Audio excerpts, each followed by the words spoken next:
kind words, warm welcome. It's an honor and a pleasure to be here. Professor Dr. Vijay had said it was a challenge to speak after Boria. It makes it doubly challenging to speak after Mr. Boria and Mr. Himanshu. But having said that, I humbly will share some of my experiences. I don't know if at the end of it, if it seems confusing, just blame it on the fact that I attended the Basmati Jain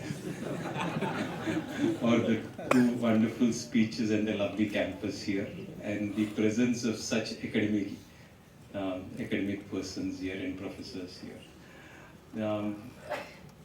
I started playing sport in the year 1985 at a time when the whole country was playing cricket.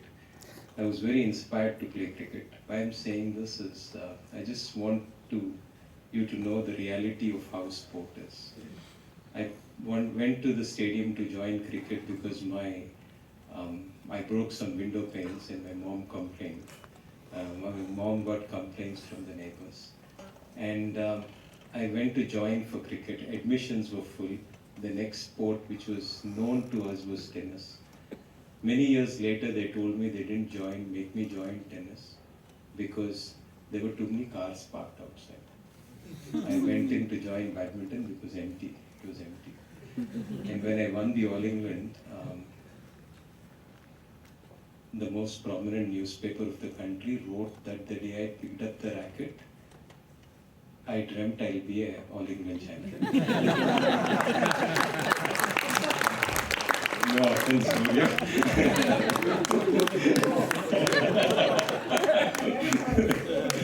Very important lesson, never trust the press.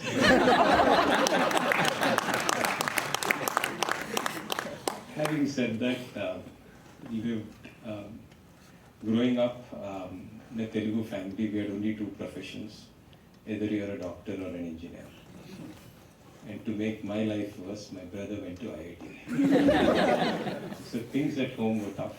And luckily for me, I wrote my engineering exam and I failed. And my parents said, you get a year to play badminton. And in that year, I won the Junior Nationals. This was 1991. I played for the country. But most importantly, I got a job in Tata Steel. That's when my badminton career got started off. So this was very far from what the newspaper had written. But having said that, between the time when I was number one in the country playing my best badminton, this was about 93, 94, Indian badminton had dropped pretty drastically. From 1980, when Prakash sir won the All England, for the younger lot, Deepika Padukone's father, when he won the All England. Between then and 1990, the level of the sport had dropped drastically to a point where in 1994, Indian team was not sent to the Commonwealth Games. And Indian badminton or badminton in India was moved down from a priority A to a priority B list. We were not in the criteria to be in the top 6 of Commonwealth nations. For me, if there is any sport or if there is any story of sport in India, it is the fact that 1994 not being sent to the Commonwealth Games to winning the Thomas Cup in 2022. I think that 30 years is literally the rise of Indian sport. So the day I won the All England, this was 2001, on the way back I'm recollecting my journey and I'm saying, boss, this is it. I know what it needs to win at the world level. I will do these things mentally, physically. I'll be fantastic and I'll win. And I'll rule world badminton for many, many years. This is what I had in my mind. And back in the day, and I reflected about a few things. The fact that when we were growing up, today when we talk of sport, our challenges are very different, right? Today we say sports science, nutrition, psychologists, physiologists, biomechanics, a lot of things. Back in the day, my challenges were very different. You go into the stadium, watchman IINA, that's the challenge. You go inside, current IINA, that's the challenge. Shuttles, sports, these are fundamental challenges. You go to the ground mein shadi hua hai. This you can't play. So that is how my challenges were. So when I won the All England, I was back. If I can win the All England with this kind of thing, and mind you, between that time, actually I had an anterior cruciate ligament tear on my left knee in '94. I had a cartilage torn in '96. I had a meniscus torn in '98, and I had 3 surgeries on my left knee. And on my right knee, I had another overuse surgery, and I had 2 metatarsals and a right ankle fracture. So these were kind of injuries. If I could come back, I was thinking, if I can do it, many others can. With this simple thought in mind, I started collecting a bunch of kids in Hyderabad and picked them up and started coaching them. The youngest of them was Pullela Gopichand. The oldest of them was Pullela Gopichand at about 16 years of age. He won the Commonwealth Games in 2020. Guru Sai Dutt, who won the bronze at the same games, was about 11 years old. Saina was about 13 and a half. And Sai Praneeth, Sikki Reddy, and Sindhu was the youngest of them at 9. Almost about 8-10 of them from that group of 20 kids have actually done top 20 in the world. And that's something which is really... So all my life, this was my journey, to pick players whom I thought had a chance to train and be world level. And I would actually train them insanely. For all of my coaching time, right from 2010, of course 2004-05 was more 5:30, but literally from 2010, every session of 4:15 in the early morning, 4:15 a.m. And every day I stayed in Hyderabad till COVID hit. We had a 4:15 session. I would pick kids, train them thrice a day, and then got some phenomenal results. There was one incident which actually, for me, changed my entire perspective of sport. And I would want you all to think about it. This was 2015. I was coaching a young kid, a 13-year-old girl whom I was throwing a shuttle to. She dropped the shuttle. And I was like, come on, you need to be more focused in my class. You can't be not there with your mind. And I walked off. Then she came back to me after the class and she said, "Sir, can you please teach me how to catch?" Even today, when I think of this instance, I had tears in my eyes. Because for me, I never thought something like this would be important for us. We as a nation have grown alphabetically in the last 30 years.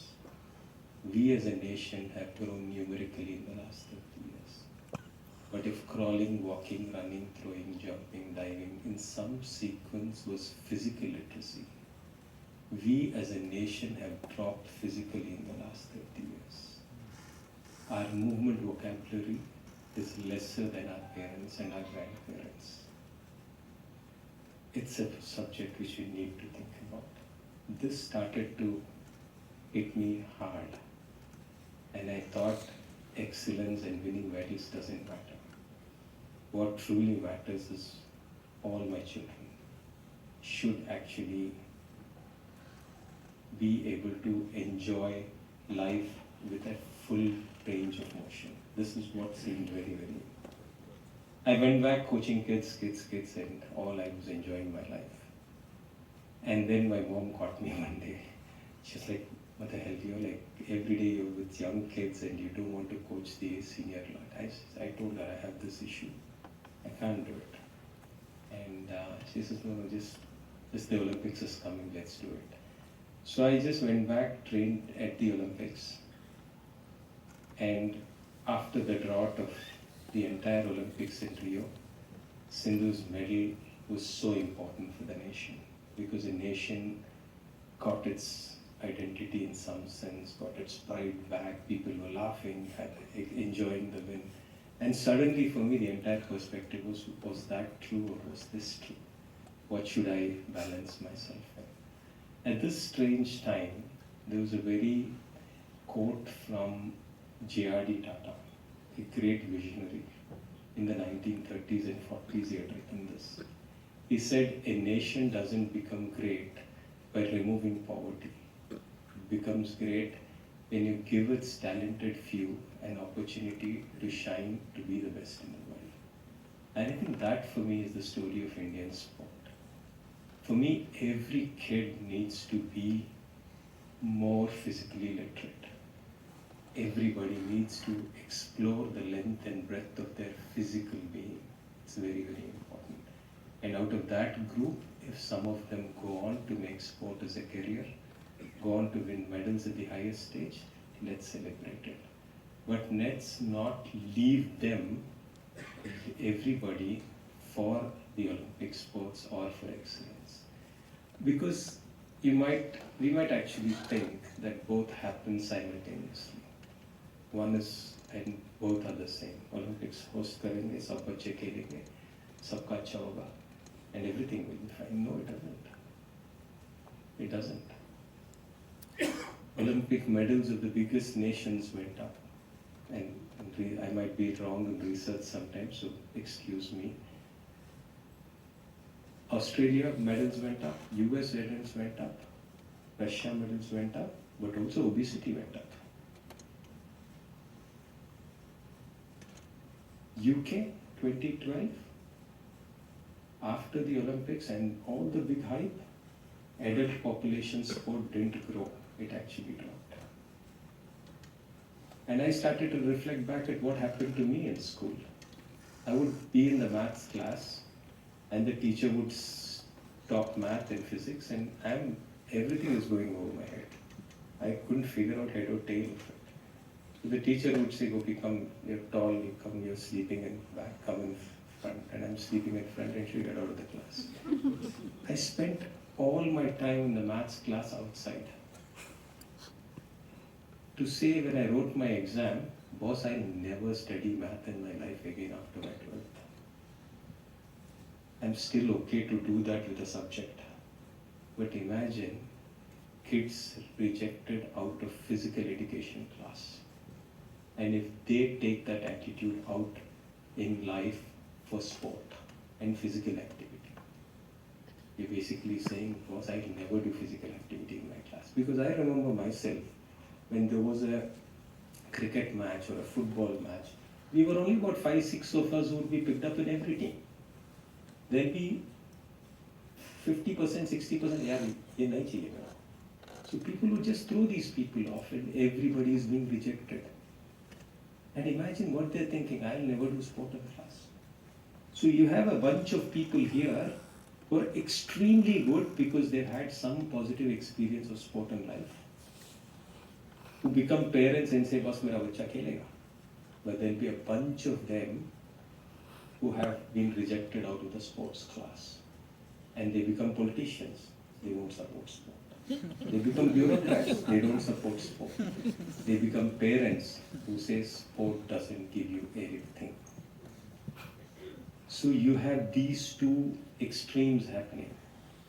And you want not the number of people who play sport, but the number of people who don't play sport. And that is the number which is important. It's not the best in class which is important. It is the last in class which is important. The positive experience of the last person's in class is what needs to decide whether a physical education program is successful or not. It's not how many people who play the badminton out of the 1600 kids training. No, I think how many of them are not playing. I think that is the point which we need to, and how do we get that into sport is what is not. So for me, I've been confused what to say. Now the Olympics bid is done, the die is cast. I don't think there's much to say about it. It's important, let's celebrate it or let's do it, or if I had a choice, I won't even go that route because it's already done. But I go to my village every month end, there's a van which comes, picks people up, checks their blood sugars, gives them metformin, and walks off. Villages are dying. lack of physical activity is a reality. We need to address this. And our Olympics is not going to solve this issue. It is a problem. 400-meter track. 80% of them in a school which has a 400-meter track can't finish one round of running. 9 out of 10 kids in class in urban India have flat feet. So we need to rethink, we need to relook at the way we are looking at sport. Sporting excellence, winning medals, the Indian flag up in another country, pride, respect, fantastic. These are all things which I have propagated. I have gone on and said, boss, this is like, this is what, pride, pride, pride. But really, I think we need to relook. And I take back from Professor Himanshu. I think we, Bharat, we need to decide the agenda, what we are. 1/7 of the world's population. It's time to assert ourselves. Not by going and falling into the prey of some other, I would say, something else which is not our agenda. I think we need to decide what we want.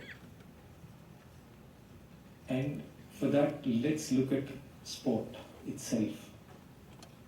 You mentioned sport, right? Kho-kho, kabaddi, wrestling, archery you mentioned, yeah. Add hockey to it, malkham, yoga. These are Indian sports. See the simple nature of sport. Small place, hands and legs, sticks as equipment. That is what sport was. It was local. You go to Europe, you walk, you go drive down in London or something, you see big lawns, lots of money, weather is nice, golf खेल रहा है सुबह से शाम तक, cricket खेल रहा है 5 दिन खेल रहा है, football, rugby. These are sports which have large spaces. Sport was as per the environments of those places. So don't get that sport here, try to become a champion there, and or let them not judge it for us. For our height, the basketball is somewhere and we are deciding if you don't dunk it, you're a lesser human being. No. I think let's not decide that. In a funny way, if I have to say, just because the West was good at it in swimming and stuff, they had fronts like this, they swam, you said freestyle, give a medal. Like this you swim, you get one more medal back. You swim like this, you say one. You mix 3, you get one more medal. So they have made a bunch of medals to increase their medal tally. If they were good at running, they would have said back run, side run, zigzag run and gave medal. So I think it's somewhere down the line we need to rethink and decide who we are and start looking at sport differently. I know all of what I've said might not be the truth 100%, or truth has many views of it. So everybody would have a different view.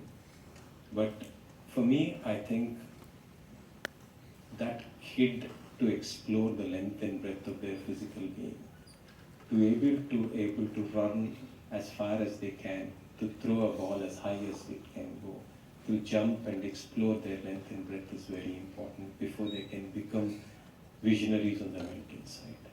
It's something to be thought about. Our planning, our whole endeavor should be in this. As far as the Olympics is concerned, I have no doubt in my mind that we can host the Olympics. That's the smallest of the affairs. I think to host it, I think next year we would do it, not a problem. I don't think that's... But to actually prepare for it for the next 10 years in a systematic manner and to bring our medals tally up is not easy. From 2012 to 2024, it's 12 years. Our medals tally was 6, we've ended up with 6. And we've got some of the finest brains in the country working. We had Injeti Srinivas, we had Sandeep Pradhan, we had Sudyata Chaturvedi, We had fantastic ministers who were there, and a prime minister, more importantly, who steadfastly supported sport like nobody else. And then we were still at 6. So I think it's supremely important that we take a calibrated view, understand where we are wrong, because sometimes what we find is that it takes a lot for the elephant to move. And sometimes when the elephant moves in the wrong direction, it's very difficult to bring it back. And since the elephant is moved in one direction, people are saying that is the right direction. That may not be. You need to look fundamentally different. And the last thing, since I said the elephant, I think it's almost like each of these components is like an elephant in a dark room. Everyone holds on to one. One is saying media rights, one is saying fan engagement, one is saying infrastructure, one is saying humans, somebody is saying physical literacy, somebody is saying excellence. And each one is saying this is the right model. But the need is to actually get a policy to bring all of it under one roof so that each one connects to the other and builds something which actually makes us proud. I'm so happy to be here. Thank you very much. And please excuse me if I said something. Thank you.